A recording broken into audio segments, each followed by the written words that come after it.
എല്ലാവർക്കും അവരവരുടേതായ ആദർശങ്ങളും ആചാരങ്ങളും ആരാധനകളും കർമാനുഷ്ഠാനങ്ങളുമുണ്ട്. വേറെ വേറെ ഭാഷകളിൽ, വേറെ വേറെ നാടുകളിൽ, വേറെ വേറെ നിറങ്ങളും ചോരയും ചേരിയുമായി മനുഷ്യൻ കഴിയുന്നു.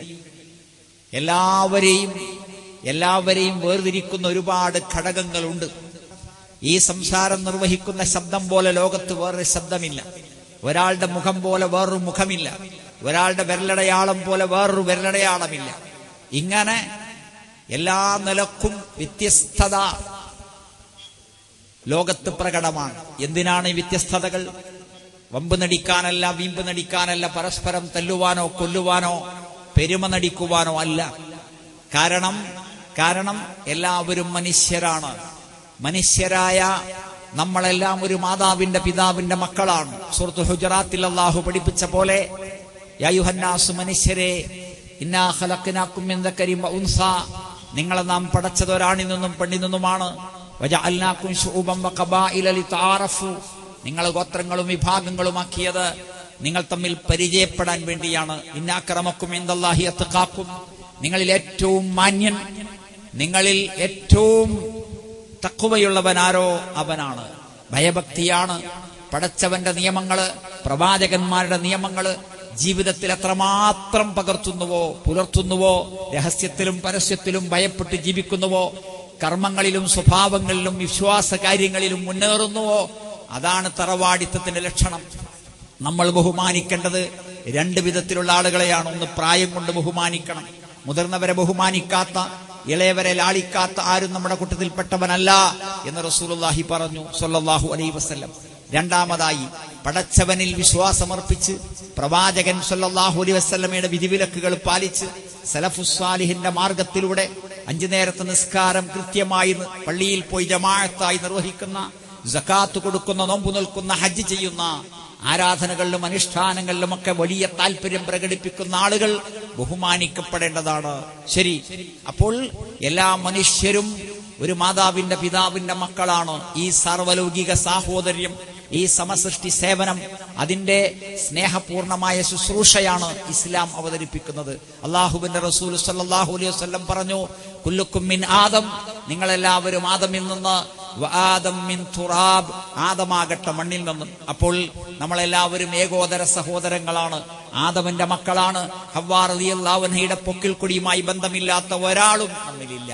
എങ്കിൽ ഈ സ്നേഹം, ഈ ബഹുമാനം, ഈ വാത്സല്യം, പരസ്പര സഹായം നിലനിർത്താതെ നമുക്ക് മുന്നോട്ട് പോകാൻ സാധ്യമല്ല. ഹിന്ദുവോ മുസ്ലിമോ ക്രിസ്ത്യാനിയോ ബൗദ്ധനോ ജൂതനോ ജൈനനോ ഈശ്വര വിശ്വാസിയോ നിരീശ്വരവാദിയോ ആരാകട്ടെ, എല്ലാവരും നമ്മുടെ സഹോദരങ്ങളാണ്. ഈ തത്വത്തിന്റെ അടിസ്ഥാനത്തിൽ കുറച്ചുകൂടി മുന്നോട്ട് നീങ്ങിയാൽ നമുക്ക് കാണാനാകും, നമുക്ക് ശ്വസിക്കുവാനുള്ള വായു ഒന്നാണ്, കുടിക്കുവാനുള്ള വെള്ളം ഒന്നാണ്, നമ്മൾ ജീവിക്കുന്ന ഭൂമി ഒന്നാണ്, വെളിച്ചം നൽകുന്ന, ഊർജം നൽകുന്ന സൂര്യൻ ഒന്നാണ്, നിലാവലകൾ സമ്മാനിക്കുന്ന ചന്ദ്രൻ ഒന്നാണ്, കണ്ണു ചിമ്മി തുറക്കുന്ന നക്ഷത്രങ്ങൾ എല്ലാവർക്കും ഒരുപോലെയാണ്. എല്ലാവരുടെയും ശരീരങ്ങളിലൂടെ തലോടി കടന്നു പോകുന്ന മന്ദമാരുതനും കൊടുങ്കാറ്റും എല്ലാ കാറ്റും ഒരേപോലെയാണ്. ആകാശത്ത് നിറക്കുന്ന വെള്ളം മതവ്യത്യാസമില്ലാതെ, ജാതി വ്യത്യാസമില്ലാതെ എല്ലാവർക്കും ഒരുപോലെയുള്ളതാണ്. എങ്കിൽ കുറച്ചുകൂടി മുന്നോട്ട് പോകുമ്പോൾ ഈ പ്രപഞ്ചത്തിന്റെ സൃഷ്ടാവ് എല്ലാവരുടേതും ഒന്നാണ്, വ്യത്യാസമില്ല. നമ്മുടെ എല്ലാവരുടെയും സൃഷ്ടാവ് ഒന്നാണ്. ഹിന്ദുവിനെ മാത്രമായോ, ക്രിസ്ത്യാനിയെ മാത്രമായോ, ബൗദ്ധനെ മാത്രമായോ, ജൂതനെ മാത്രമായോ, ഈശ്വര വിശ്വാസിയെ മാത്രമായോ, നിരീശ്വരവാദിയെ മാത്രമായോ ഒരു സൃഷ്ടാവ് സ്വന്തമായി പടച്ചിട്ടില്ല. പിന്നെയോ എല്ലാവരുടെയും സൃഷ്ടാവ്. അതുകൊണ്ടാണ് സൂറത്തുൽ ബഖറ 21-ാമത്തെ ആയത്തിൽ അല്ലാഹു പറഞ്ഞത്, യാ അയ്യുഹന്നാസ്, മനുഷ്യരെ, ഉഅ്ബുദൂ റബ്ബക്കും, നിങ്ങൾ നിങ്ങളുടെ രക്ഷിതാവിനെ ആരാധിക്കുവിൻ. അല്ലദീ ഖലഖക്കും, നിങ്ങളെ പടച്ച, വല്ലദീന മിൻ ഖബ്ലിക്കും, നിങ്ങൾക്ക് മുമ്പുള്ളവരെ പടച്ച. ഇവിടെ ശുദ്ധമായ ഒരു ഏകദൈവ വിശ്വാസം, വർഗീയതയില്ലാത്ത വിശ്വാസമാണ്. വർഗീയതയില്ലാത്ത വിശ്വാസമാണ് ഇസ്ലാം അവതരിപ്പിക്കുന്നത്. അവനവന്റെ മതത്തിന്റെ ദൈവത്തെയല്ല, അവനവന്റെ വർഗത്തിന്റെ ദൈവത്തെയല്ല, അവനവന്റെ കാലഘട്ടത്തിന്റെ ദൈവത്തെയല്ല ഇസ്ലാം അവതരിപ്പിക്കുന്നത്. എല്ലാ കാലത്തുമുള്ള എല്ലാ മനുഷ്യരുടെയും, എല്ലാ വർഗങ്ങളുടെയും വിഭാഗങ്ങളുടെയും സൃഷ്ടാവിനെ ആരാധിക്കുക. ഈ സുന്ദരമായ സന്ദേശമാണ് ഇസ്ലാം അവതരിപ്പിക്കുന്നത്. ഇവിടെ ചില പ്രത്യേകതകൾ നമുക്ക് കാണാൻ കഴിയും. മഹാനായ യേശു ക്രിസ്തുവിനെ ഈസാ നബി അലൈഹിസ്സലാത്തു വസ്സലാമിനെ വിളിച്ച് പ്രാർത്ഥിക്കുന്ന സഹോദരങ്ങളുണ്ട്. അവർ മുഹീദ്ദീൻ ശൈഖിനെ വിളിച്ച് പ്രാർത്ഥിക്കുന്നില്ല, ശ്രീരാമനെ ആരാധിക്കുന്നില്ല. ശ്രീരാമനെയും ശ്രീകൃഷ്ണനെയും ശബരിമല ശാസ്താവിനെയും ഗുരുവായൂരപ്പനെയും വിളിച്ച് പ്രാർത്ഥിക്കുന്ന സഹോദരങ്ങൾ യേശു ക്രിസ്തുവിനെയും മുഹീദ്ദീൻ ശൈഖിനെയും റിഫായി ശൈഖിനെയും വിളിച്ച് പ്രാർത്ഥിക്കുന്നില്ല. മുഹീദ്ദീൻ ശൈഖ് റഹ്മത്തുള്ളാഹി അലൈഹിയോട് ഇസ്തിഗാസ ചെയ്യുന്ന, അമ്പംകുന്ന് വീരാനൗലിയ പാപ്പയെ വിളിച്ച് പ്രാർത്ഥിക്കുന്ന, മഞ്ഞക്കുളം ഔലിയെ വിളിച്ച് ഇസ്തിഗാസ ചെയ്യുന്ന സഹോദരങ്ങളിൽ ആരും ഈസാ നബിയോട്, ശ്രീരാമനോട് പ്രാർത്ഥന നടത്തുന്നില്ല. കാരണം വർഗീയത. അവനവന്റെ മതത്തിന്റെ, അവനവന്റെ വർഗത്തിന്റെ മാത്രം ദൈവത്തെ ആരാധിക്കുക, പൂജിക്കുക, പ്രാർത്ഥിക്കുക, ഇസ്തിഗാസ ചെയ്യുക എന്ന വിഭാഗീയത. എന്നാൽ ഇസ്ലാം വർഗീയതയില്ലാത്ത വിശ്വാസമാണ്. എല്ലാവരുടെയും സ്രഷ്ടാവിനെ മാത്രം ആരാധിക്കുക എന്ന സന്ദേശമാണ്. ഉബ്ദൂ റബ്ബക്കും അല്ലദീ ഖലഖക്കും വല്ലദീന മിൻ ഖബ്ലിക്കും. നിങ്ങളുടെ രക്ഷിതാവ്, നിങ്ങളുടെ മുമ്പുള്ള രക്ഷിതാവ്, മുമ്പുള്ളവരുടെ രക്ഷിതാവ്, ആ രക്ഷിതാവിനെ മാത്രം ആരാധിക്കുക. റബ്ബി വറബ്ബുക്കും, എന്റെ റബ്ബ്, നിങ്ങളുടെ റബ്ബ്. ഇതാണ് ഇസ്ലാം അവതരിപ്പിക്കുന്ന സന്ദേശം. അതുകൊണ്ട് ബിംബമില്ലാത്ത, ജാറമില്ലാത്ത, ചിത്രമില്ലാത്ത, പുണ്യമരമോ പുണ്യമൃഗമോ പുണ്യപുഷ്പമോ അല്ലാത്ത, മണ്ഡപത്തിലും ശ്രീകോവിലും അൾത്താരയിലും പ്രതിഷ്ഠയിലും ഒതുങ്ങാത്ത, അപ്പവാണിപത്തിനോ ഉറൂസ് മുബാറക്കിനോ ചന്ദനക്കുടത്തിനോ നേർച്ച പൂരങ്ങൾക്കോ മഹോത്സവങ്ങൾക്കോ യാഗങ്ങൾക്കോ ഒന്നും തന്നെ വശപ്പെടുത്താൻ, വശീകരിക്കുവാൻ സാധിക്കാത്ത ശുദ്ധമായ ഏകദൈവ വിശ്വാസം. രണ്ടാമതായി പടച്ചവനെ എങ്ങനെ ആരാധിക്കണം? പല മതങ്ങളും പല വർഗങ്ങളും പല വിഭാഗങ്ങളും മദ്ഹബുകളും എല്ലാം ഉണ്ട്. പണ്ഡിതന്മാരും നേതാക്കന്മാരും ലോകത്ത് വന്നു. പക്ഷേ ഈ പരിപാടി സംഘടിപ്പിക്കുന്ന ഇസ്ലാഹി പ്രസ്ഥാനം മുന്നോട്ട് വെക്കുന്ന ആശയം പ്രപഞ്ചത്തിന്റെ സ്രഷ്ടാവ് നമുക്ക് നൽകിയ സന്ദേശമാണ്. അത്തിയുല്ലാഹ വർ റസൂൽ, അല്ലാഹുവിനെ അനുസരിക്കണം, റസൂലിനെ അനുസരിക്കണം. അത്തിയുല്ലാഹ വഅത്തിയുർ റസൂൽ, അല്ലാഹുവിനെ അനുസരിക്കുക, റസൂലിനെ അനുസരിക്കുക.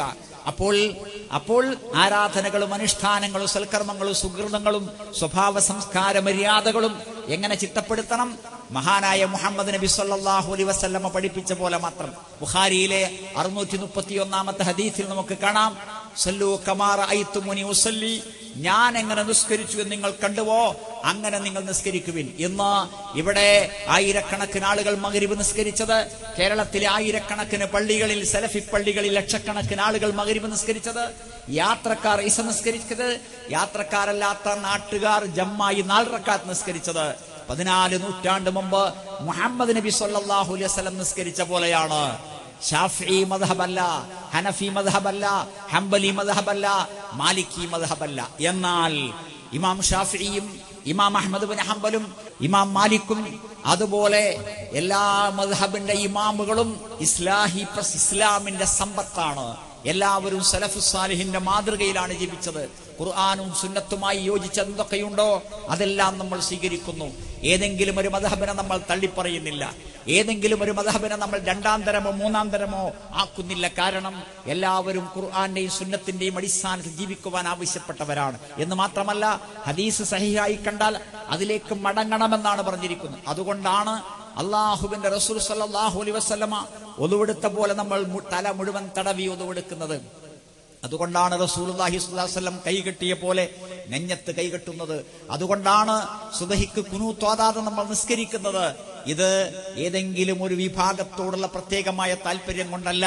അഷ്റഫുൽ ബശർ മുഹമ്മദ് മുസ്തഫ സ്വല്ലല്ലാഹു അലൈഹി വഅലിഹി വസഹ്ബിഹി വസല്ലം അങ്ങനെയാണ് ചെയ്തത് എന്നതിന്റെ അടിസ്ഥാനത്തിൽ അല്ലാഹുവിന്റെ റസൂൽ നമ്മളോട് ആവശ്യപ്പെട്ടതാണ്, സല്ലു കമാ റഅയ്തുമുനി ഉസല്ലി, ഞാൻ എങ്ങനെ നിസ്കരിച്ചു എന്ന് നിങ്ങൾ കണ്ടുവോ അങ്ങനെ നിങ്ങൾ നിസ്കരിക്കുവിൻ. അപ്പോൾ ആരാധന അനുഷ്ഠാനങ്ങളും സൽസ്വഭാവ സംസ്കാര മര്യാദകളും എങ്ങനെയാകണം? മഹാനായ മുഹമ്മദ് നബി സല്ലല്ലാഹു അലൈഹി വസല്ലം പഠിപ്പിച്ച രീതിയിലാകണം.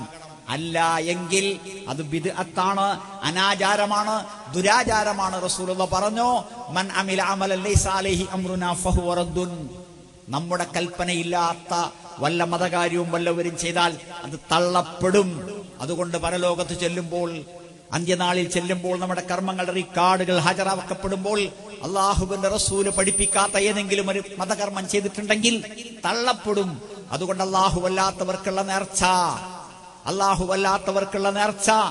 അള്ളാഹു ഒരിക്കലും അംഗീകരിക്കാത്ത ബഹുദൈവത്വത്തിന്റെ ശിർക്കിന്റെ രംഗമാണ്.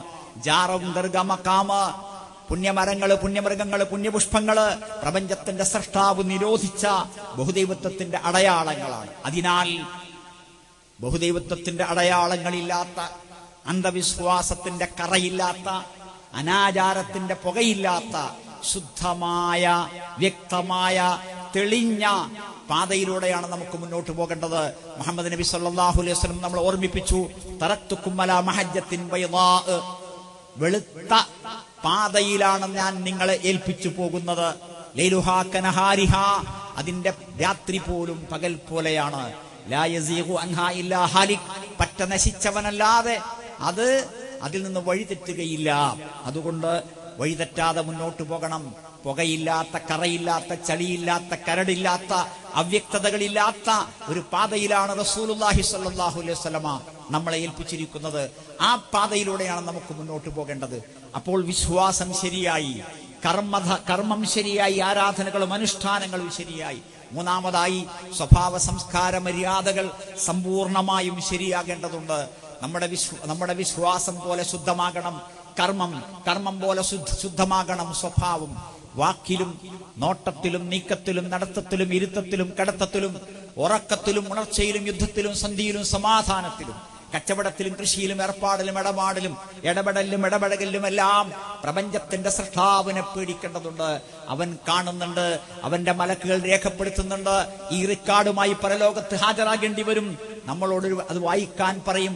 പുരുഷാരത്തിന്റെ മുന്നിൽ ആദം അലൈഹിസ്സലാത്തു വസ്സലാം മുതൽ അവസാന മനുഷ്യര് വരെ ഒരുമിച്ച് കൂട്ടപ്പെടുന്ന ആ ഖിയാമത്ത് നാളിൽ വായിക്കപ്പെടുമ്പോൾ ആള് കേൾക്കാൻ പറ്റാത്തതൊന്നും, ആളറിയാൻ പറ്റാത്തതൊന്നും, ബന്ധുമിത്രാദികൾ മനസ്സിലാക്കാൻ പറ്റാത്തതൊന്നും ജീവിതത്തിലില്ല എന്നുറപ്പുവരുത്താൻ വിശ്വാസി ബാധ്യസ്ഥമാണ്. സഹോദരങ്ങളെ, ചിന്തിക്കുക. ആ റിക്കാർഡ് വായിക്കപ്പെടുമ്പോൾ രാത്രിയോ പകലോ, രഹസ്യത്തിലോ പരസ്യത്തിലോ, ആളറിഞ്ഞുകൊണ്ടോ അല്ലാതെയോ, എവിടെ വെച്ച് എന്ത് ചെയ്തിട്ടുണ്ടെങ്കിലും പറഞ്ഞിട്ടുണ്ടെങ്കിലും രേഖപ്പെട്ട് കിടക്കുന്നു, വായിക്കപ്പെടുന്നു എന്ന ഓർമ്മ നമുക്കുണ്ടാകേണ്ടതുണ്ട്. നിന്റെ രക്ഷിതാവ് തീർച്ചയായും പതിയിരിക്കുന്ന സ്ഥാനത്താണ്. വൈനാലൈക്കും ലഹാഫിലീൻ, നിങ്ങൾക്ക് കാവൽക്കാരുണ്ട്, കിറാമൻ കാത്തിബീൻ, മാന്യരായ എഴുത്തുകാർ. അതുകൊണ്ട് ഒരന്യ പെണ്ണിനെ തൊടുവാനോ മോശമായ വിചാരത്തോടെ നോക്കുവാനോ പ്രവർത്തിക്കുവാനോ പാടില്ലാത്ത വിധം വിശ്വാസി സുരക്ഷിതമാകണം. സ്വഭാവം രക്ഷപ്പെടണം. എല്ലാ പെൺകുട്ടികളും ആൺകുട്ടികളും പരസ്പരം രക്ഷപ്പെടണം. വീടുകളിൽ ഒതുങ്ങിക്കഴിയുന്ന പെൺകുട്ടികൾ സുരക്ഷിതരാകണം. യാത്ര ചെയ്യുന്ന പെൺകുട്ടികൾ സുരക്ഷിതരാകണം. ലോകത്തിന്റെ നാനാഭാഗങ്ങളിൽ പെൺകുട്ടികൾക്ക് നേരെ അതിക്രമങ്ങൾ ഉണ്ടാകുന്നു. യുവതികൾക്ക് നേരെ അതിക്രമങ്ങൾ ഉണ്ടാകുന്നു. ക്രൂരമായ ബലാത്സംഗങ്ങളും ലൈംഗിക വൈകൃത അനീതികളും ലോകത്ത് പടർന്നുകൊണ്ടേയിരിക്കുന്നു. പത്രം നോക്കുവാനും വായിക്കുവാനും വളരെ വിഷമമുള്ള ഒരവസ്ഥയിലേക്ക് നമ്മൾ പോയിക്കൊണ്ടിരിക്കുകയാണ്. നമുക്കെന്ത് ചെയ്യാൻ കഴിയും? എല്ലാ കശ്മലന്മാരെയും 24 മണിക്കൂറും നമുക്ക് നോക്കി നിൽക്കുവാൻ കഴിയുമോ? ലോകത്തുള്ള മുഴുവൻ പട്ടാളവും പോലീസും വിചാരിച്ചാൽ പോലും നമുക്കവരെ രക്ഷപ്പെടുത്താൻ കഴിയുമോ? ഇല്ല. പക്ഷേ നമുക്ക് ചില കാര്യങ്ങൾ ചെയ്യാൻ പറ്റും. ഒന്ന്, നമ്മൾ സുരക്ഷിതരാകണം. നമ്മളുടെ ശരീരം മറ്റുള്ളവരിൽ നിന്ന്, മറ്റുള്ളവരുടെ ഉപദ്രവത്തിൽ നിന്ന് രക്ഷപ്പെടാൻ നമ്മുടെ പെൺകുട്ടികൾ, നമ്മുടെ സ്ത്രീകൾ സമ്പൂർണമായ വേഷം ധരിക്കണം, ഇസ്ലാമികമായ വേഷം ധരിക്കണം.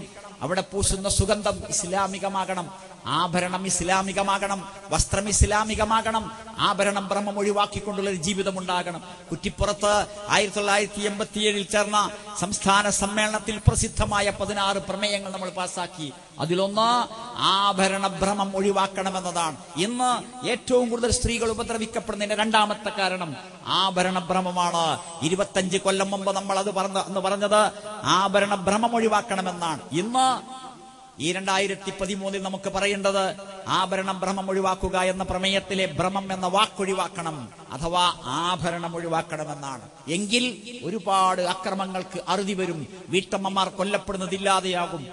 ഈ രംഗത്തിവിടെ ലോകത്ത് സംഭവിച്ചുകൊണ്ടിരിക്കുന്ന സാമ്പത്തിക മാന്ദ്യങ്ങളുടെ ഒരു പ്രധാനപ്പെട്ട കാരണം ഈ അമിതമായ ആഭരണ ഭ്രമമാണ് എന്ന് കാണാൻ കഴിയും.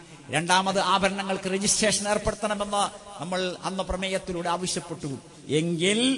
എങ്കിൽ ആ രംഗത്ത് നമ്മൾ വലിയ മാറ്റത്തിന്, സമ്പൂർണമായ മാറ്റത്തിന് വിധേയമായി കൊണ്ടിരിക്കുകയാണ്.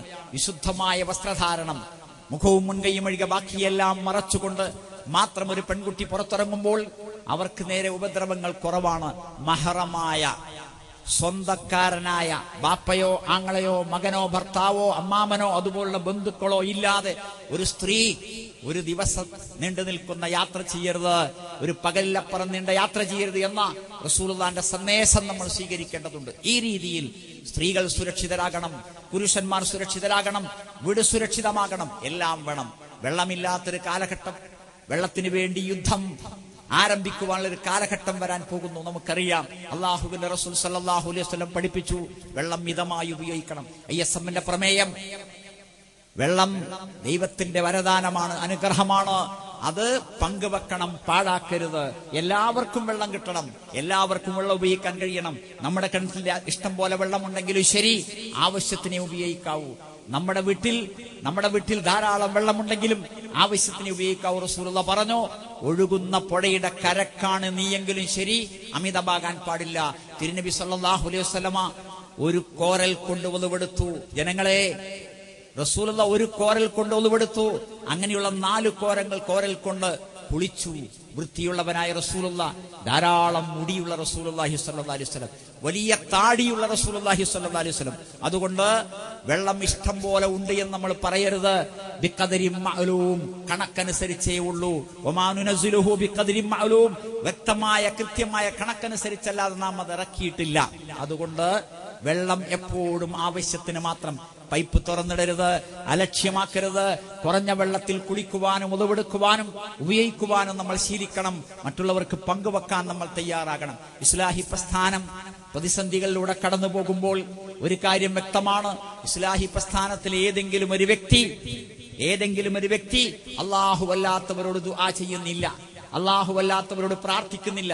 ജിന്നുമായി ബന്ധപ്പെടുന്ന ഒരവസരവും സത്യവിശ്വാസികൾക്കില്ല.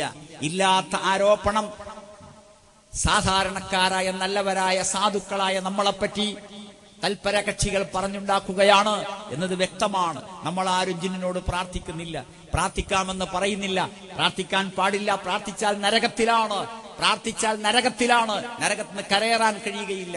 ഒരു നിലക്കും ജിന്നിനോട് എന്തെങ്കിലും നമുക്ക് ചോദിക്കുവാനില്ല, പറയാനില്ല, ലോക്യം ചോദിക്കുവാനില്ല. എന്താ ജിന്നെ, സുഖമല്ലേ എന്നൊന്നും നമുക്ക് പറയാൻ പറ്റില്ല. കാരണം ജിന്ന് നമ്മുടെ ശത്രുവാണ്, പിശാച് നമ്മുടെ ശത്രുവാണ്. പിശാച് നമ്മളെ നരകത്തിലേക്ക് നയിക്കാൻ വേണ്ടി കച്ചകെട്ടിയിറങ്ങിയവനാണ്, അല്ലേ? അതുകൊണ്ട് നമുക്ക് അള്ളാഹുവിൽ മാത്രമാണ് ശരണം, അള്ളാഹുവോട് മാത്രമാണ് നമുക്ക് പ്രാർത്ഥിക്കുവാനുള്ളത്, അല്ലേ? ഇപ്പോൾ നോക്കൂ, പഴയ കാലങ്ങളിൽ ഇസ്ലാഹി പ്രസ്ഥാനത്തിന്റെ പ്രവർത്തനം വന്നപ്പോൾ പ്രപഞ്ചത്തിന്റെ സൃഷ്ടാവിനോട് മാത്രം പ്രാർത്ഥിക്കണം, ദുആയിരക്കണം, ഇസ്തിഗാസ ചെയ്യണമെന്ന ലളിതസുന്ദരമായ മധുരമനോഹരമായ ആശയം പറഞ്ഞപ്പോൾ വലിയ അക്രമമർദ്ദനങ്ങൾ ഉണ്ടായിരുന്നു പഴയ കാലത്ത്. നമ്മുടെ നേതാക്കന്മാർ ഒരുപാട് തല്ലുകൊണ്ടിട്ടുണ്ട്. സെയ്ദ് മൗലവി റഹിമഹുല്ലാഹ് മാലപ്പടക്കത്തിന് തീകൊളുത്തപ്പെട്ട് കഴുത്തിൽ അണിയപ്പെട്ട് വലിയ ആക്രമണങ്ങൾക്ക് വിധേയമായിരുന്നു. കുറച്ചു കാലം കഴിഞ്ഞപ്പോൾ എല്ലാവരും മുസ്ലിം ലീഗ് പോലെയുള്ള കോൺഗ്രസ് പോലെയുള്ള സാമൂഹിക പരിഷ്കരണ പ്രസ്ഥാനങ്ങളുടെ പ്രവർത്തന ഫലമായി എല്ലാവർക്കും ഇടയിൽ പരസ്പരം സൗഹൃദം നിലനിന്നു, സഹകരണം നിലനിന്നു. അപ്പോൾ നമുക്ക് ശാന്തമായ പരിപാടികൾ സംഘടിപ്പിക്കാൻ കഴിഞ്ഞു. ഇപ്പോഴിതാ പേരാമ്പ്രയിൽ വളരെ നല്ല രീതിയിൽ മാത്രം സംസാരിക്കാറുള്ള സലാഹുദ്ദീൻ അയ്യൂബി ചുഴലി എന്ന നമ്മുടെ ബഹുമാന്യ പണ്ഡിതന്റെ വേദിയിലേക്ക് ബോംബ് വന്ന് വീണിരിക്കുകയാണ്. അതെങ്ങാനും ജനങ്ങൾക്കിടയിലേക്കായിരുന്നുവെങ്കിൽ എന്തായിരുന്നു സ്ഥിതി? എന്താണ് ആളുകൾ ഉദ്ദേശിച്ചത്? അള്ളാഹു അവർക്ക് പുറത്തു മാപ്പാക്കി കൊടുക്കുമാറാകട്ടെ.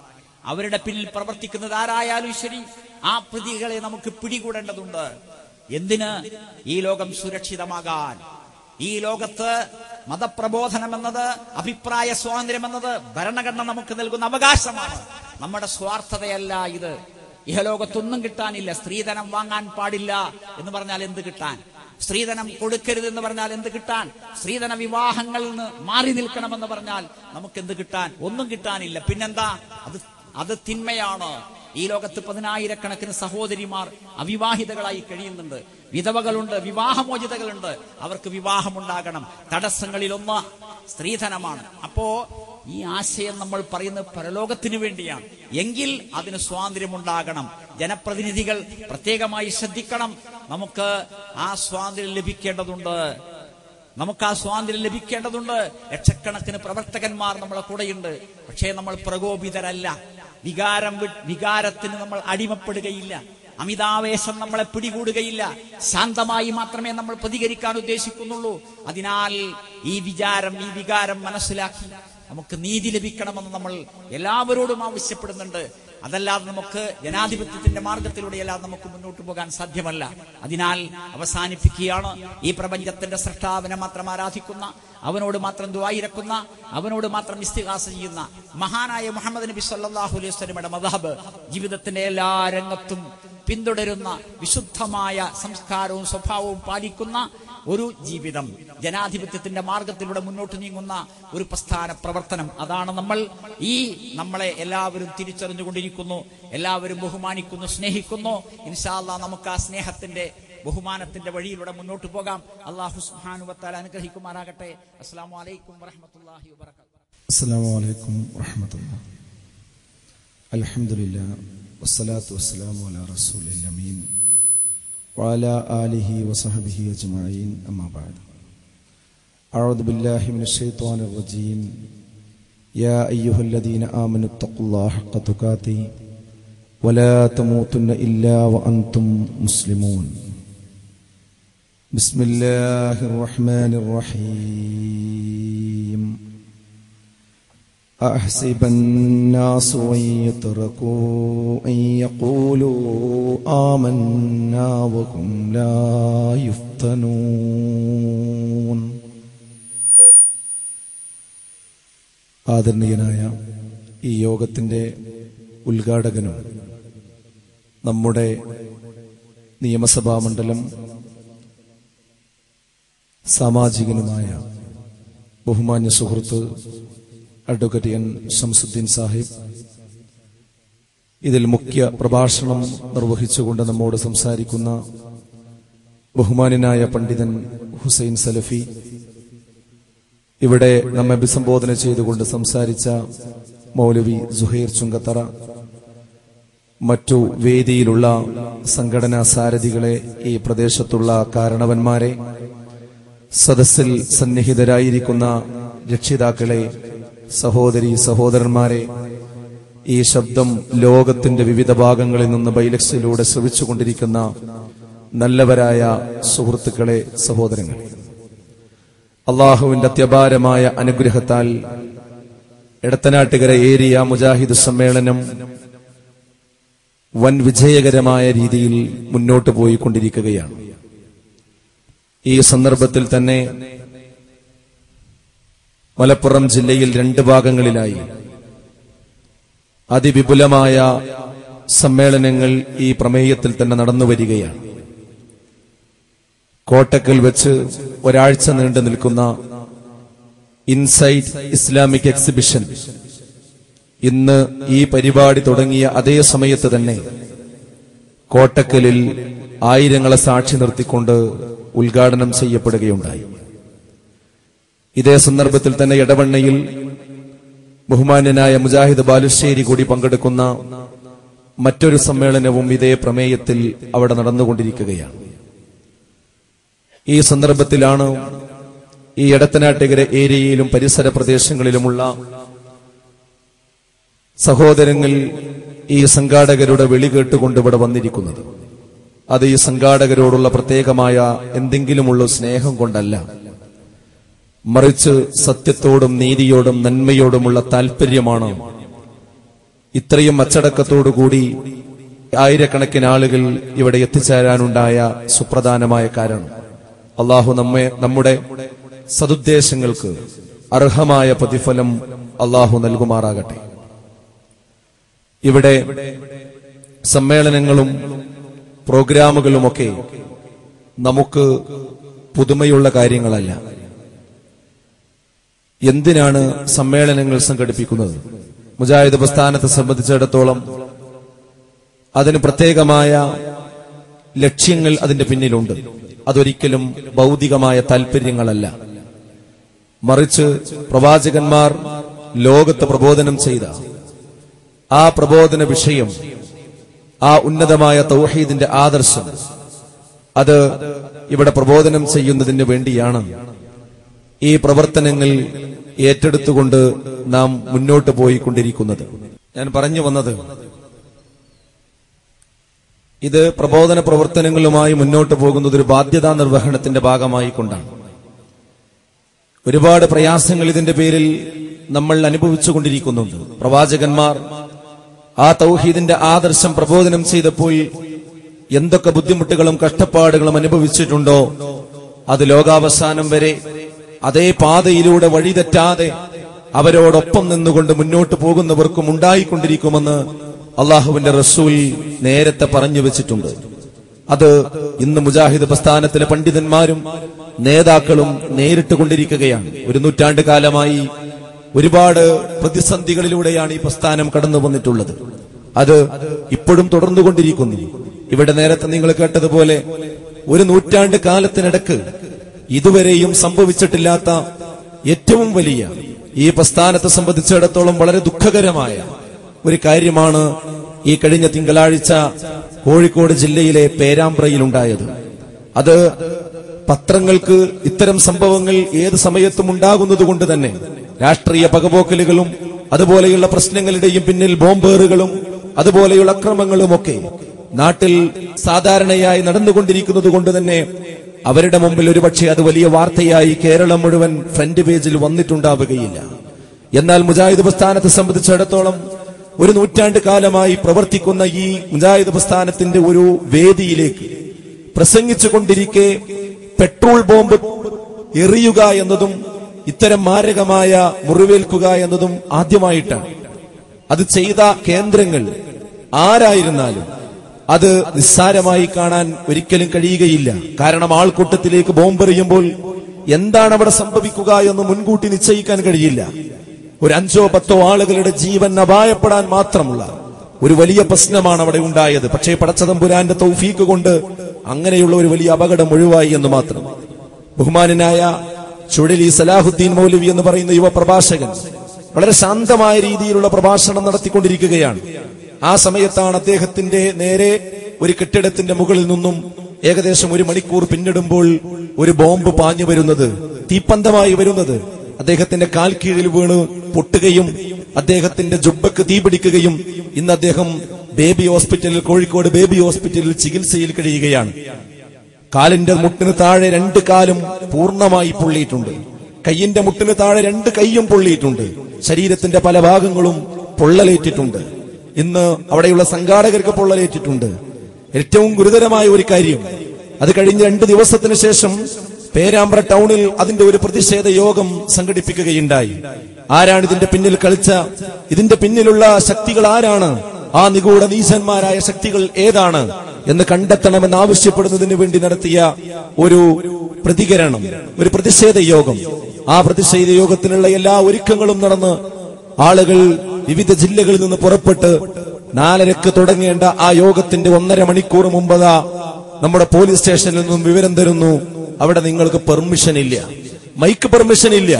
ഞങ്ങൾ തീർച്ചയായും വിശ്വസിക്കുന്നു ആ മൈക്ക് പെർമിഷനുമായി ബന്ധപ്പെട്ട പ്രശ്നവും നേരത്തെ തിങ്കളാഴ്ചയുണ്ടായ പ്രശ്നവും തമ്മിൽ ബന്ധമുണ്ടോ എന്ന് ഗൗരവത്തോടുകൂടി തന്നെ ഞങ്ങൾ ആലോചിക്കുകയാണ്. ഏതായിരുന്നാലും ഒരിക്കലും മുജാഹിദ് പ്രസ്ഥാനത്തെ അങ്ങനെ അങ്ങ് മാറ്റി നിർത്തിക്കൊണ്ട് മുന്നോട്ട് പോകാൻ ഒരാൾക്കും ഇവിടെ സാധ്യമാവുകയില്ല.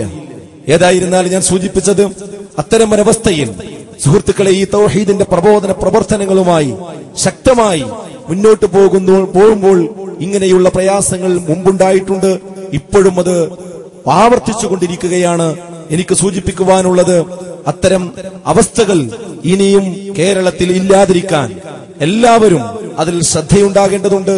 എത്രയും പെട്ടെന്ന് ആ പ്രതിയെ പിടിക്കുവാൻ ആവശ്യമായ, അതോടൊപ്പം തന്നെ ഒരു സുതാര്യമായ പ്രബോധന സൗകര്യം ഇവിടെ ഉണ്ടാവേണ്ടതുണ്ട്.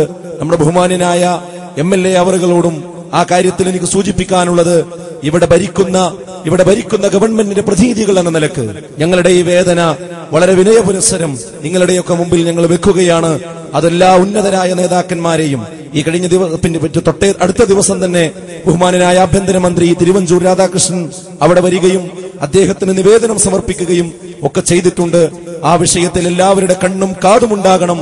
കാരണം ഈ നന്മ പ്രചരിപ്പിക്കുന്ന ഈ പ്രസ്ഥാനത്തെ ഒറ്റപ്പെടുത്താനും ഇതിനെ ഇല്ലായ്മ ചെയ്യുവാനും വേണ്ടിയുള്ള ഇത്തരം ശ്രമങ്ങൾ അതൊരിക്കലും ഒരു പ്രഭാഷകനെതിരല്ല, അത് മുജാഹിദ് പ്രസ്ഥാനത്തിൽ അവിടെ കൂടിയ ആ പ്രവർത്തകന്മാർക്ക് മാത്രം എതിരല്ല, മറിച്ച് ഈ രാജ്യത്തിന്റെ ഭരണഘടനക്കും ഇവിടെയുള്ള സ്വാതന്ത്ര്യത്തിനുമെതിരാണ്, രാജ്യത്തിനെതിരാണ്.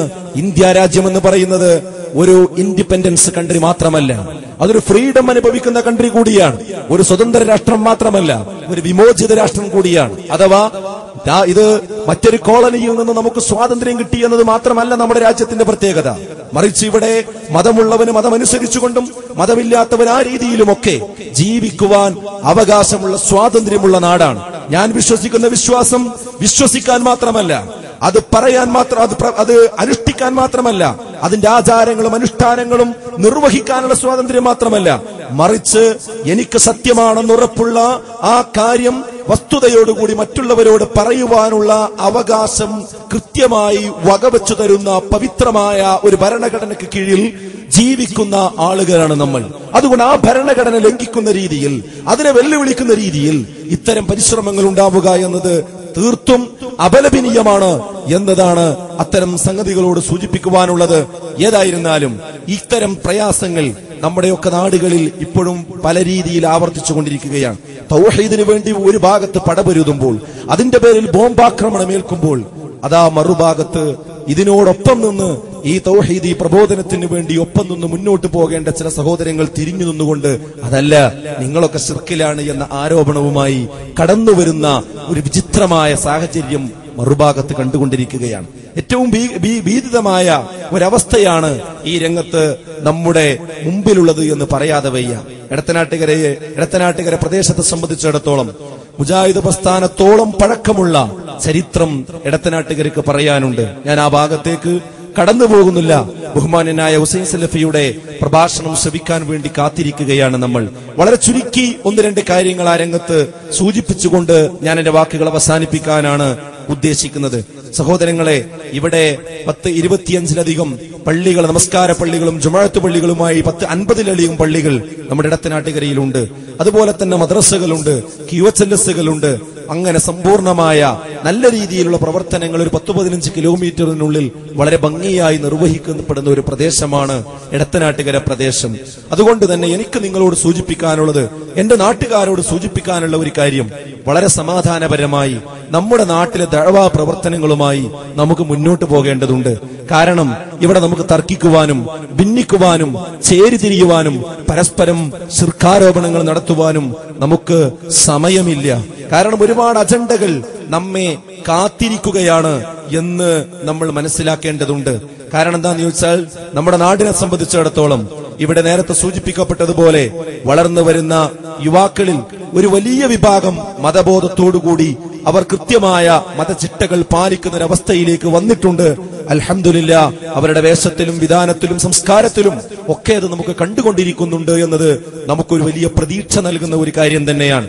എന്നാൽ അതോടൊപ്പം തന്നെ ഈ ക്ലാസുകളിലും ഈ സമ്മേളനങ്ങളിലും ഈ ഖുർആൻ ക്ലാസുകളിലും ഒന്നും കടന്നു വന്നിട്ടില്ലാത്ത, അതിലേക്കൊന്നും തിരിഞ്ഞു നോക്കാത്ത ഏതാനും ഒരു ന്യൂനപക്ഷമെങ്കിലും, അത്തരം ഒരു യുവാക്കളും വിദ്യാർത്ഥികളും തലമുറയെങ്കിലും ഇവിടെ ഇപ്പോഴും വളർന്നു വരുന്നുണ്ട് എന്ന സത്യം നമ്മൾ തിരിച്ചറിയാതെ പോകാൻ പാടില്ല. അത് നമ്മുടെ നാടിന്റെ ഭാവിയിലുള്ള വലിയ ഭീഷണിയാണ്. നമ്മുടെ ഇടത്തനാട്ടുകര പരിസരത്ത് പല രീതിയിലുള്ള അത്തരം ശ്രമങ്ങൾ നമ്മൾക്ക് പലപ്പോഴും കാണാൻ സാധിക്കും. എന്റെ ഒരു സുഹൃത്ത് തന്നെ മുമ്പൊരു അനുഭവം പറഞ്ഞു. ഇവിടെ കോട്ടപ്പള്ളയിൽ നിൽക്കുമ്പോൾ ഒരു കുട്ടി ബൈക്കോടിച്ചു പോവുകയാണ്. ബൈക്കോടിച്ചു പോയി അവന്റെ തലയിൽ നിന്നും ഒരു തൊപ്പി പാറി വീണു. ആ തൊപ്പി പാറി വീണ് അവനതറിയാതെ വണ്ടി ഓടിച്ചു പോയി. ആ തൊപ്പി എടുത്ത് പരിശോധിച്ചു നോക്കുമ്പോൾ അതിന്റെ ഉള്ളിൽ ബ്രൗൺ ഷുഗറിന്റെ പാക്കറ്റുകളാണുള്ളത്. അല്പസമയം കഴിഞ്ഞപ്പോൾ ആ കുട്ടി തിരിച്ചു വന്നു. എന്റെ തൊപ്പി ഇവിടെ വീണിട്ടുണ്ടായിരുന്നു, എവിടെയാണെന്ന് ചോദിച്ചു. അപ്പോ ഈ സഹോദരൻ ആ കുട്ടിയെ പരിചയപ്പെട്ടു. നീ ആരാ, എവിടെയാണ്, എത്രയാണ് നിന്റെ വയസ്സ്? ആ കുട്ടി പറയുന്നത്, ഞാൻ കോട്ടപ്പള്ള ഗവൺമെന്റ് സ്കൂളിൽ പഠിക്കുകയാണ്, 9ാം ക്ലാസ്സിലാണ് പഠിക്കുന്നതെന്നാണ്. എന്റെ രക്ഷിതാക്കളും ഈ ശബ്ദം കേട്ടുകൊണ്ടിരിക്കുന്ന നാട്ടുകാരും വളരെ ഗൗരവത്തോടുകൂടി ചിന്തിക്കേണ്ട വിഷയമാണത്. അതായത് 9ാം ക്ലാസ്സിൽ പഠിക്കുന്ന കുട്ടിയുടെ തലയുടെ ഉള്ളിൽ വെച്ചിരിക്കുന്നത്, തൊപ്പിക്കുള്ളിൽ വെച്ചിരിക്കുന്നത് ബ്രൗൺ ഷുഗറിന്റെ പാക്കറ്റുകളാണെങ്കിൽ, സഹോദരങ്ങളെ, എവിടേക്കാണ് നമ്മുടെ അത്തരം ചെറുപ്പക്കാർ പോയിക്കൊണ്ടിരിക്കുന്നത് എന്ന് നമ്മൾ ചിന്തിക്കേണ്ടതുണ്ട്. ലഹരി സാധനങ്ങൾ ഇന്ന് ചെറുപ്രായത്തിൽ തന്നെ കുത്തിവെച്ചുകൊണ്ടിരിക്കുന്ന, അതിനടിമയായിക്കൊണ്ടിരിക്കുന്ന സാഹചര്യം ഇന്ന് വർദ്ധിച്ചു വരികയാണ്. ഇന്ന് അത് രഹസ്യമായി ഉപയോഗിക്കുവാനുള്ള ഒരുപാട് അവസരങ്ങൾ നമ്മുടെ നാട്ടിൽ കടന്നു വന്നുകൊണ്ടിരിക്കുകയാണ്. അതെ, അതുപോലെ തന്നെ വ്യഭിചാരത്തിന്റെ സംഗതികൾ അതൊക്കെ പല രാജ്യങ്ങളിലും ഉള്ളതുപോലെ നമ്മുടെ പ്രദേശങ്ങളിലും അറിഞ്ഞോ അറിയാതെയോ പല ഭാഗങ്ങളിലുമുണ്ട്. അതുപോലെ തന്നെ പലിശ, ഇതുപോലെയുള്ള സംഗതികൾ ഇതെല്ലാം ഇല്ലാതെയാക്കണമെങ്കിൽ അത് ശരിയായ തൗഹീദിലൂടെ, ശരിയായ ഏകദൈവ വിശ്വാസത്തിലൂടെ മാത്രമേ കഴിയുള്ളൂ, ബോധവൽക്കരണത്തിലൂടെ മാത്രമേ കഴിയുള്ളൂ. ചില ആളുകൾ ചോദിക്കാറുണ്ട്, എന്തിനാ സമ്മേളനം, എന്താ വയല് പറഞ്ഞിട്ട് കാര്യം? എനിക്ക് തിരിച്ചു ചോദിക്കാനുള്ള ഒരു ചോദ്യം, വയലും പ്രസംഗവും പരിപാടിയും ഖുതുബയും ഖുർആൻ ക്ലാസും എല്ലാം നടന്നിട്ടാണ് അങ്ങനത്തെ ഒരു അവസ്ഥ എങ്കിൽ ഇതൊക്കെ നിർത്തിവെച്ച എന്തായിരിക്കും നമ്മളെ നാടുകളുടെയൊക്കെ അവസ്ഥ? നമ്മൾ തിരിച്ചൊന്ന് ചിന്തിക്കണ്ടേ? അപ്പൊ എത്രത്തോളം ഗുരുതരമാണ് ഈ അവസ്ഥ? അപ്പൊ ഞാൻ പറയുന്നത്, നമ്മുടെ നാടിനെ നമുക്ക് സംരക്ഷിക്കണമെങ്കിൽ, നമ്മുടെ നാട്ടിലെ സാംസ്കാരികമായ ധാർമ്മികമായ നിലവാരത്തെ നിലനിർത്തി മുന്നോട്ട് പോകണമെങ്കിൽ കക്ഷി മാത്സര്യങ്ങൾ മറന്ന് നമ്മൾ നന്മയുടെ പക്ഷത്ത് ഒരുമിച്ച് നിൽക്കേണ്ടുന്ന ഘട്ടമാണ് ഇപ്പോൾ ഉള്ളത്. ഭിന്നിക്കേണ്ട ഘട്ടമല്ല, ഛിദ്രതയുണ്ടാകേണ്ട ഘട്ടമല്ല. ഉള്ള ആളുകൾ ഭിന്നിച്ച് തമ്മിൽ തെറ്റി പോരാടി പോകേണ്ടവരല്ല. ഞാനിത് പറയാൻ കാരണം എന്താ അറിയോ? അത്തരം ഒരു ചെറു ന്യൂനപക്ഷം, വൈകാരികമായ തീവ്രവാദ സ്വഭാവമുള്ള ചില ആളുകൾ നമ്മുടെ നാട്ടിൽ ഉണ്ടായിക്കൊണ്ടിരിക്കുന്നുണ്ട് എന്നുള്ളൊരു ഖേദമാണ്. അത് ഞാൻ പറയുമ്പോൾ നിങ്ങൾക്ക് അത്ര ഉണ്ടോ എന്ന് തോന്നും. ഒന്ന് രണ്ട് അനുഭവങ്ങൾ ഞാൻ പറയാം. അതായത്, ഇന്ന് മുജാഹിദ് പ്രസ്ഥാനത്തിൽ ഉണ്ടായിട്ടുള്ള ഒരു ചില ചേരിതിരിവുകളുടെ ഭാഗമായി ഇവിടെ ഒരുപാട് വിശദീകരണ യോഗങ്ങൾ നടക്കുന്നുണ്ട്. ഈ കഴിഞ്ഞ ദിവസം എത്തിങ്ങാന പരിസരത്തു നിന്നും ഒരു പ്രോഗ്രാം, ഈ ശിർക്ക് ആരോപണം നടത്തി പ്രസംഗിക്കുന്ന ആളുകളുടെ ഒരു പ്രോഗ്രാം കേട്ട് അവിടെ നിന്നും വന്ന ഒരു സാധാരണക്കാരൻ, അദ്ദേഹം ഇവിടെ കോട്ടപ്പള്ളയിൽ വണ്ടി ഇറങ്ങി, ജീപ്പ് ഇറങ്ങി. അപ്പൊ അദ്ദേഹത്തോട് നമ്മുടെ ഒരു ദാഴി, ഇവിടെയുള്ള ഒരു പ്രബോധകൻ, ഒരു മുസ്ലിമിനെ കണ്ടു എന്നുള്ള നിലക്ക്, നേരത്തെ പരിചയമുള്ള ഒരാൾ എന്നുള്ള നിലക്ക് അസ്സലാമു അലൈക്കും സലാം പറഞ്ഞു. സലാം പറഞ്ഞപ്പോ അദ്ദേഹം നേരെ മുഖത്തേക്ക് നോക്കി ചോദിക്കുന്നത്, അത് വേണോ? അത് വേണോ? അപ്പൊ ഈ ദാഴി പറഞ്ഞു, മുസ്ലിങ്ങളല്ലേ, തമ്മ കണ്ട സലാം പറയാന്നുള്ളത് ഒരു ബാധ്യതയല്ലേ, എന്താ കുഴപ്പം? അപ്പൊ ആ സഹോദരൻ തിരിച്ചു പറഞ്ഞ വാചകം നിങ്ങൾ ആലോചിക്കണം. അദ്ദേഹം പറയണ എന്താ അറിയോ? നീയും അഷറഫും ഒക്കെ കാഫറാണ്. ഏയ്, ഞാൻ ആ സഹോദരനെ കുറ്റം പറയില്ല, ഞാൻ കുറ്റം പറയില്ല. കാരണം ആ സാധാരണക്കാരന് ഒരു മുസ്ലിമിന്റെ പേരിൽ കുഫർ ആരോപിക്കുന്നതിന്റെ ഗൗരവം അറിയാത്തയാളാണ്. പക്ഷേ അദ്ദേഹം അങ്ങനെ ഒരു വാക്കുച്ചരിക്കാൻ അദ്ദേഹത്തിന് മനസ്സുണ്ടായത്, അതിന് മനസ്സിനെ സജ്ജമാക്കിയത്, അതിനെ പാകപ്പെടുത്തിയ പ്രസംഗങ്ങളും ക്ലിപ്പുകൾ കൊണ്ട് അമ്മാനമാടുന്ന ആളുകളും നാളെ പരലോകത്ത് നിന്ന് മറുപടി പറയേണ്ടി വരുമെന്ന് മാത്രമേ എനിക്ക് സൂചിപ്പിക്കാനുള്ളൂ. എവിടേക്കാണ് നമ്മൾ പോകുന്നത്? ഒരു പള്ളിയിൽ ഒരു കുട്ടി ഇഖാമത്ത് കൊടുത്തപ്പോ ഇമാമത്ത് നിന്നപ്പോ പിന്നിൽ നിന്ന് ഒരു കാരണവർ ഇറങ്ങിപ്പോവുകയാണ്. സൊഫിൽ നിന്ന് ആള് ഇറങ്ങിപ്പോവാണ്. കാരണം എന്താ? ആരോ പറഞ്ഞ് പഠിപ്പിച്ചു വെച്ചിട്ടുണ്ട്, ഇമാമിക്കുന്ന ആള് ജിന്നിനോട് സഹായം തേടും, അല്ലെങ്കിൽ ജിന്നിനോട് പ്രാർത്ഥിക്കുന്ന ആളാണ്, ശിർക്ക് ചെയ്യുന്ന ആളാണ്.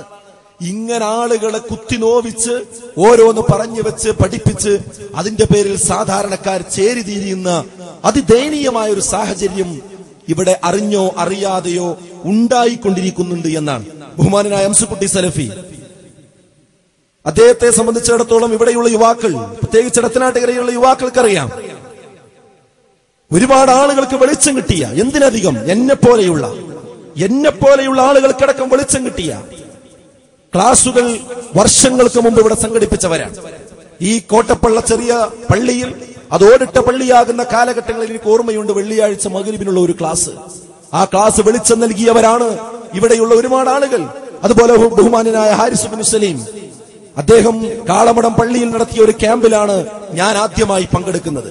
അവിടെ വെച്ചാണ് എനിക്ക് നമസ്കരിക്കണം, കൃത്യമായി നമസ്കരിക്കണം എന്ന ഒരു ബോധമുണ്ടാകുന്നത്. ഞാൻ എന്നെപ്പറ്റി പറയുന്നത്, അങ്ങനെയുള്ള ഞങ്ങളുടെ സമപ്രായക്കാരായ ആളുകൾക്കൊക്കെ ഒരു ബോധമുണ്ടാക്കുന്നതിൽ, ഈ നാടിനെ ഉണർത്തുന്നതിൽ കാര്യഗൗരവത്തോടുകൂടി ഇടപെട്ടവരാണ് അവരൊക്കെ. ഒരുപാട് ഖുർആൻ ക്ലാസുകൾ അവിടെ നടക്കുന്നുണ്ട് അവരുടെയൊക്കെ നേതൃത്വത്തിൽ. സങ്കടകരമെന്ന് പറയട്ടെ, ഈ കഴിഞ്ഞ ദിവസം ഒരു ഖുർആൻ ക്ലാസ് നടത്തുമ്പോ അദ്ദേഹത്തിന്റെ ക്ലാസ്സിൽ വരെ പ്രയാസം ഉണ്ടാക്കുകയാണ്. ഈ ജിന്നുമായി ബന്ധപ്പെട്ട കാര്യങ്ങൾ അനാവശ്യമായി വലിച്ചിടുകയാണ്. ഈ ഖുർആൻ ക്ലാസ്സിൽ എവിടെയെങ്കിലും ഇവരാരെങ്കിലും ഇത്ര കാലം അങ്ങനെയുള്ള ആരോപണങ്ങൾ പറഞ്ഞിട്ടുണ്ടോ? ഇല്ല, ഒരിക്കലും പറഞ്ഞിട്ടില്ല. അത്തരം സംഗതികൾ വിശദീകരിച്ചിട്ടില്ല. എന്നിട്ട് പരിശുദ്ധമായി പരിപാവനമായി നടക്കുന്ന ഖുർആൻ ക്ലാസുകൾ പോലും വിഷമിപ്പിക്കുന്ന രീതിയിലുള്ള സംഗതികൾ. ഞാൻ ആ വർത്തമാനം പറയുന്ന കാരണവന്മാരെ ഇപ്പോഴും കുറ്റം പറയില്ല. കാരണം അവരറിയാതെയാണ്. അവരെ ഏതോ ഒരു ഭാഗം മാത്രം കേട്ടുകൊണ്ട് അവരങ്ങ് വിശ്വസിച്ചു പോയിരിക്കുകയാണ്. അതിന്റെ മറുഭാഗം അവർ കേൾക്കുന്നില്ല. എന്നിട്ട് കുറച്ച് ആൾക്കാർ ഇവിടെ എങ്ങനെ നടക്കുന്നുണ്ട് എന്നാ. ഈ ഇരിക്കുന്ന ആൾക്കാരൊക്കെ കുറച്ചാളുകളാ തന്നെ. ഇത് ഏതുവരെ എത്തിയെന്നറിയോ? ചില ആളുകളോട് പ്രസംഗിക്കാൻ തുടങ്ങി. എന്റെ ഗൗരവങ്ങൾ ആലോചിക്കണം. ഇനി ഇവിടെ ഇടത്തനാട്ടുകാർ ഒരാള് മരിച്ചാൽ തൗഹീദുള്ള ആളുകളുടെ നിസ്കാരം കിട്ടണമെങ്കിൽ ജാമിയ നദിവിയിൽ പോയിട്ട് ആളുകളെ കൊണ്ടുവരേണ്ടിയിരുന്നു.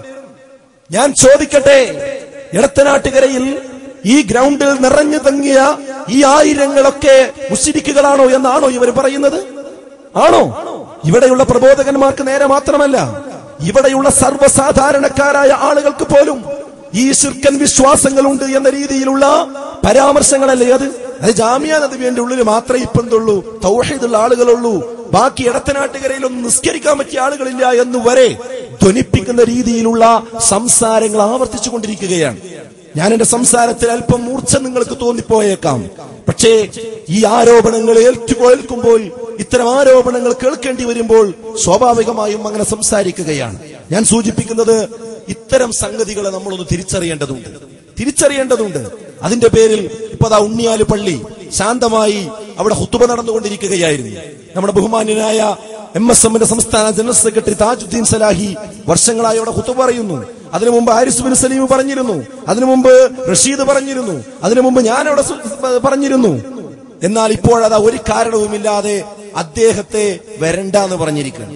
അലനല്ലൂരിൽ നമ്മുടെ ഷരീഫ് എന്ന് പറയുന്ന സഹോദരൻ വർഷങ്ങളായി ഖുതുബ പറഞ്ഞുകൊണ്ടിരിക്കുന്നു. അവനോട് വരണ്ടെന്നാ പറയുന്നത്. എന്താ, കമ്മിറ്റി കൂടിയിട്ടാണോ? പല സ്ഥലത്തും കമ്മിറ്റി കൂടാതെയാണ്. ഉണ്ണിയാലിൽ ചെയ്തതെന്താ?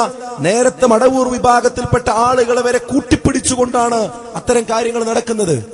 ഇങ്ങനെ ഓരോ മഹല്ലുകളിലുമുള്ള ദാഴിമാരെ, പ്രബോധകന്മാരെ ഖുതുബകളിൽ നിന്നും മിമ്പറുകളിൽ നിന്നും മദ്രസകളിൽ നിന്നും ഒഴിവാക്കുന്നതിന് വേണ്ടിയുള്ള കൊണ്ടുപിടിച്ച ശ്രമങ്ങൾ നമ്മുടെ നാട്ടിൽ നടന്നുകൊണ്ടിരിക്കുകയാണ്. ഇത് എന്റെ കാരണവന്മാരും ഇവിടെ കൂടി ആയിരക്കണക്കിന് ആളുകളും അത് തിരിച്ചറിയണമെന്നാണ് എനിക്ക് സൂചിപ്പിക്കാനുള്ളത്. നമ്മുടെ പള്ളികൾ കലാപം ഉണ്ടാക്കാനുള്ളതല്ല. നമ്മുടെ ചോരയും വിയർപ്പും ഒഴുക്കിയുണ്ടാക്കിയ നമ്മുടെ സലഫി സെന്റർ, ആ സലഫി സെന്റർ ഒരു സുപ്രഭാതത്തിൽ ഒരു പൂട്ടിട്ട് പൂട്ടിയിരിക്കുന്നു. നിലവിലുള്ള പൂട്ട് തച്ച് പൊളിച്ച് മറ്റൊരു പൂട്ടിട്ട് പൂട്ടിയിരിക്കുന്നു. ഇവിടെ കലാപം ഉണ്ടാക്കാനാണ് ഉദ്ദേശിക്കുന്നതെങ്കിൽ അതപ്പോൾ അവിടെ കലാപം ഉണ്ടായിട്ടുണ്ടാകും. പക്ഷേ ഞങ്ങൾ ആരും അതിനിപ്പോൾ പോയിട്ടില്ല. എന്നാൽ ഇത്തരം സംഗതികളുമായി മുന്നോട്ട് പോവുകയാണെങ്കിൽ അത് ഇടത്തനാട്ടുകരയിലെ മുജാഹിദുകളെ തന്നെ തിരിച്ചറിഞ്ഞുകൊണ്ട് അതിനുള്ള പരിരക്ഷ സ്വീകരിക്കാൻ കഴിവുള്ളവരാണ് എന്ന് ഈ സമ്മേളനം ഇതാ ഇവിടെ വിളിച്ചോതുകയാണ്. കാരണം ഇടത്തനാട്ടുകരയിലെ മുജാഹിദുകളാണ് മഹാഭൂരിപക്ഷം ഇവിടെ വന്നിട്ടുള്ളത്. അവർ ആ കാര്യം ഇന്നു മുതൽ